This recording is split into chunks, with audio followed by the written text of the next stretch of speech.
Bonjour les enfants, bonjour Pablo, Julie, Samuel. Vous savez ce que c'est la timidité? La timidité, c'est quand on est un peu gêné de faire quelque chose, qu'on n'ose pas prendre la parole. Mais en grandissant, il faut apprendre à dépasser sa timidité. Hugo, il va avoir un petit problème parce qu'il doit aller chercher une baguette. On découvre son histoire? Hugo, tu peux me rendre un service? Dit maman en lui donnant son porte-monnaie. Oui, maman, dit Hugo en commençant à rougir. Hugo est un grand timide.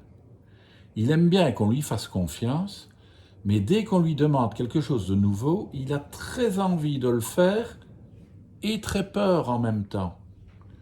Alors ses joues deviennent toutes rouges, son cœur bat plus vite, poum, poum, poum, poum, et son ventre fait plein de gargouilles. Couic, couic.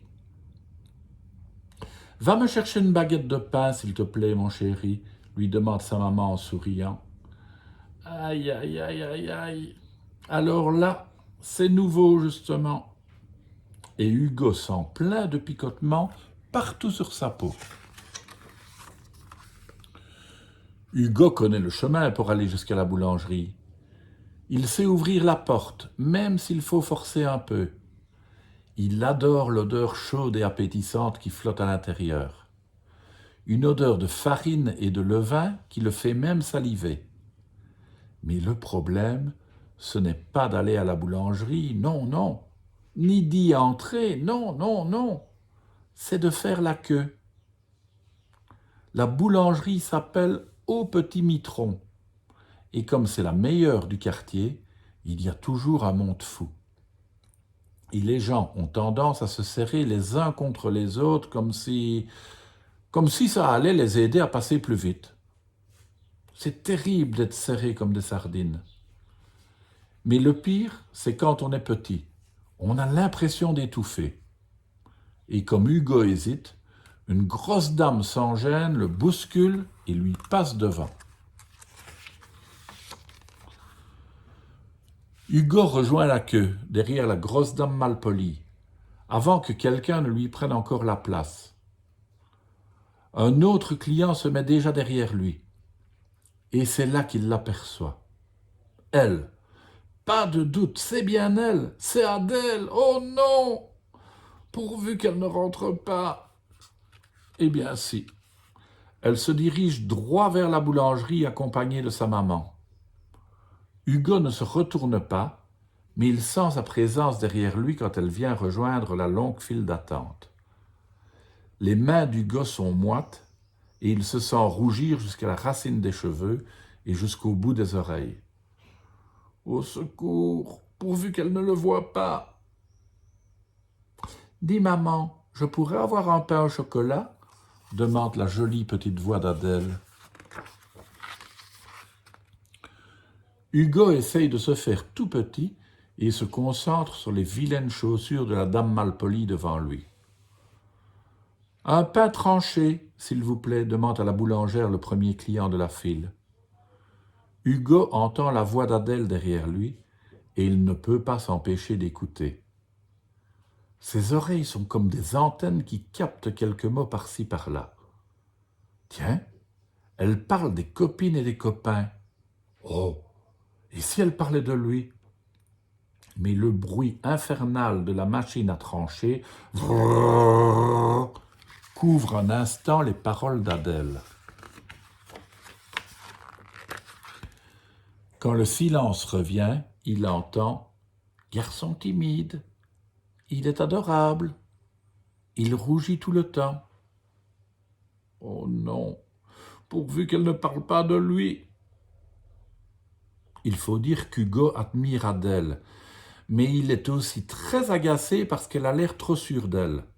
En classe, c'est toujours elle qui lève le doigt la première. À la récré, c'est toujours elle qui organise les jeux.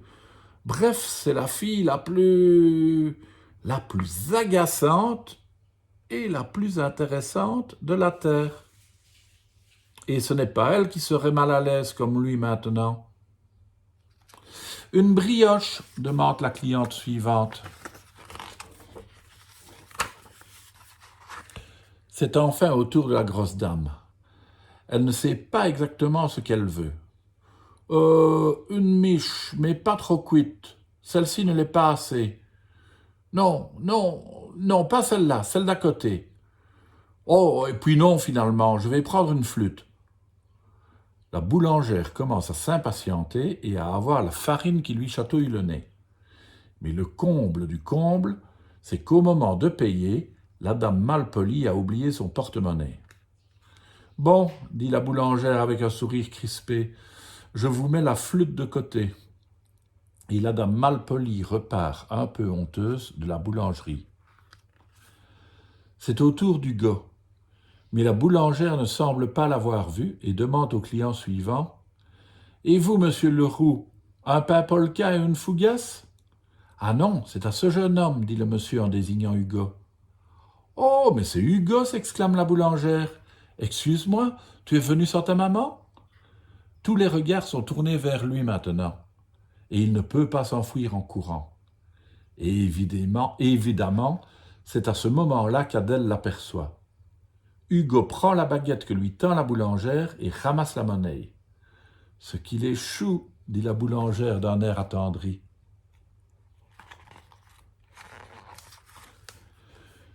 Hugo passe devant Adèle qui le regarde avec admiration. « Tu m'attends » dit-elle. « Oui, si tu veux, dit Hugo sans bredouiller pour une fois. » La mère d'Adèle demande un pain de mie, une ficelle et 2 petits pains au chocolat. À la sortie de la boulangerie, la mère d'Adèle, en tendant aux enfants les petits pains au chocolat, dit à Hugo « J'ai beaucoup entendu parler de toi.